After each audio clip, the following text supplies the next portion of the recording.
The girl imagine the people them bastard. Who even thinks it's a good idea to have a coronation around Christmas time?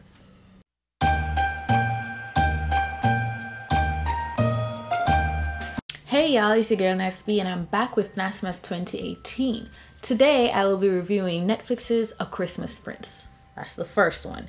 I wanted to review both of them, but it would be too long of a video and the sequel deserves its own video. Trust me. So yeah, I'm doing the original. And you would think, since they have a sequel, that must mean it's good, right? No. Before I give you my fuller thoughts on that though, I have to of course show you guys today's cocktail.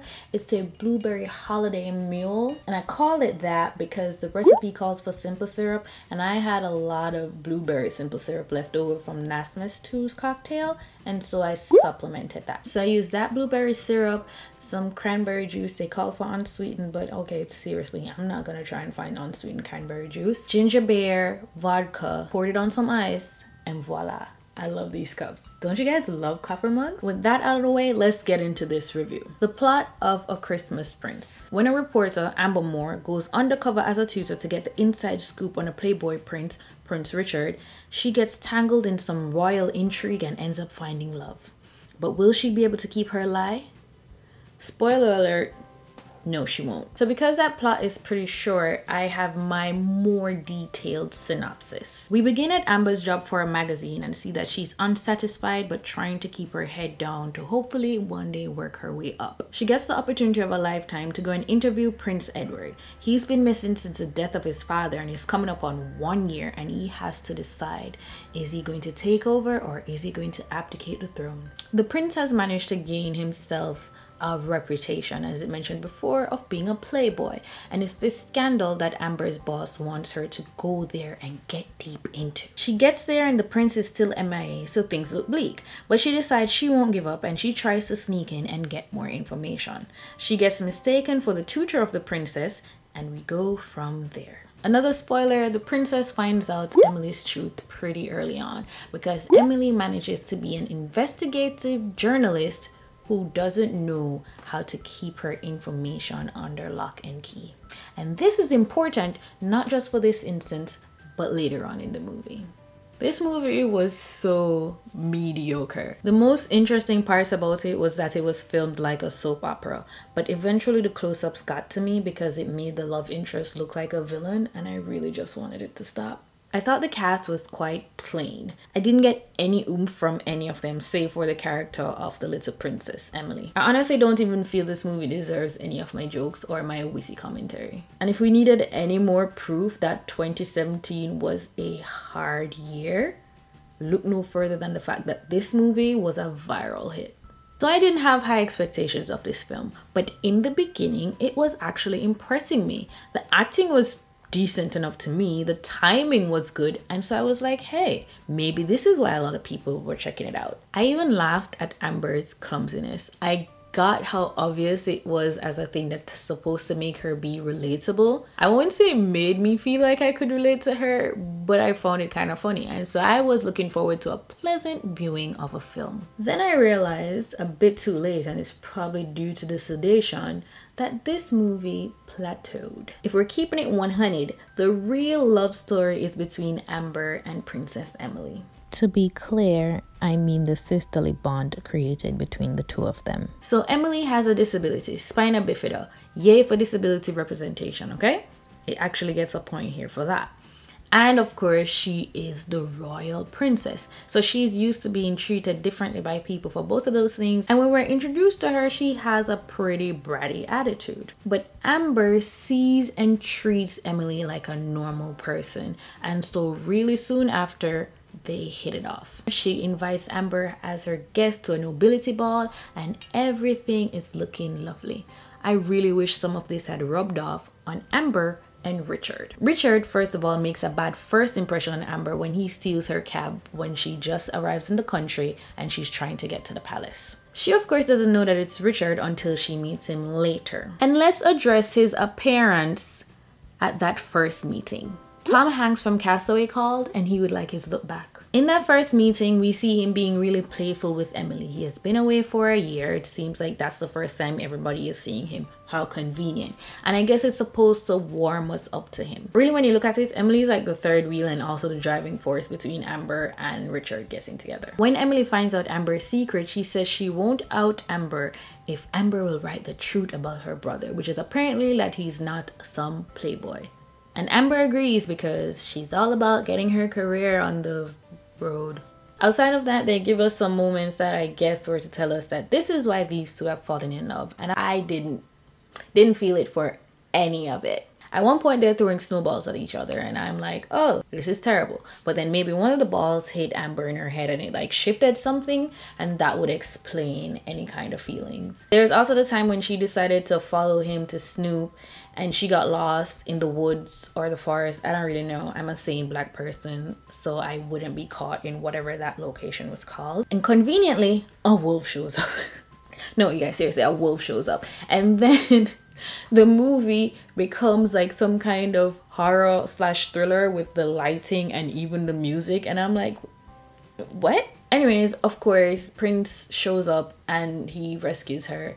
And I guess that's another point and why she's in love with him. You know, as is customary, like we all fall for every person that rescues us from a situation, especially one that we put ourselves in, right? Yeah. Later on, there's also a moment where he confesses to why he doesn't want the throne. It's a very weak reason. He doesn't like the public stuff, and that's why he was hiding out. And they almost kissed in that moment, and is it the cold that gets to people? Has it just like really been a while? I'm thinking that's what it is. It's been a while for both of them, and that's why they felt sparks. There was just no connection. You guys are gonna have to really sift it out for me, but nope, didn't see it. And I was looking on the fact that he disappeared for a year. Homeboy was a real jerk. In my notes I wrote that he was a wanker, but you know, I'm not really British. This is what we know. Richard's last conversation with his father was an argument. His father passed while he was away. That wasn't enough reason for him to come back, and he stayed away for almost a year. And his mother didn't know where he was or what he was doing. Tell me what about that is endearing. I know grief is really terrible, but I just didn't see anything favorable about this guy at all. Then we have Richard's cousin Simon, who apparently wants everything that Richard has or has ever had, which includes his ex-girlfriend Sophia, who is power hungry. These two are your basic bitter Betty bitches, and they played their roles well enough. So the movie continues on to about 2/3, 3/4 of the way in, and it's just decent. And then we get to the end and everything starts unraveling, and quickly. We see Simon and Sophia make a play for the throne, a move that they would have gotten away with if it wasn't for that meddling Amber, who was the real reason that they were able to make that move in the first place. Remember what I said about her not being able to keep her information on the lock and key? Yeah. And then there's a plot twist that, like, I won't say what it is, on the off chance that you're watching this thus far and you don't want too many spoilers.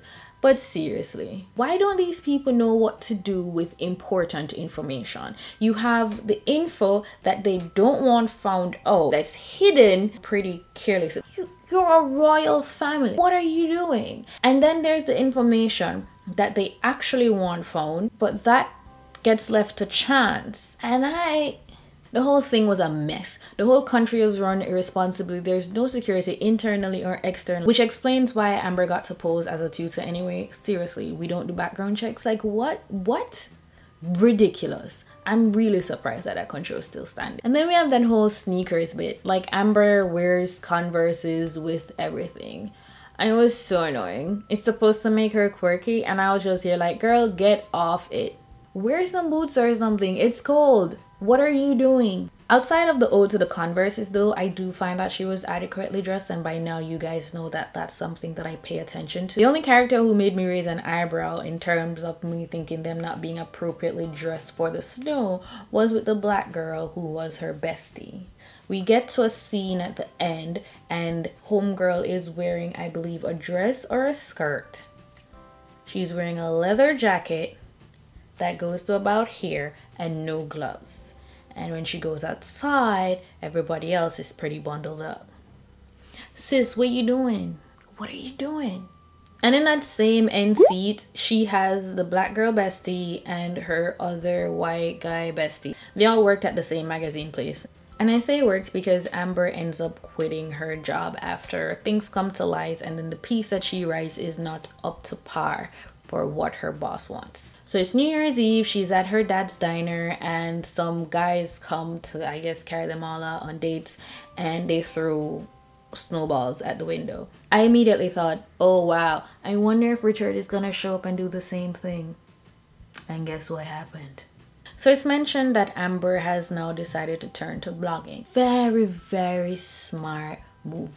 Very lucrative in the year 2017. Go girl, you're gonna get you them checks, she says as a blogger who knows better.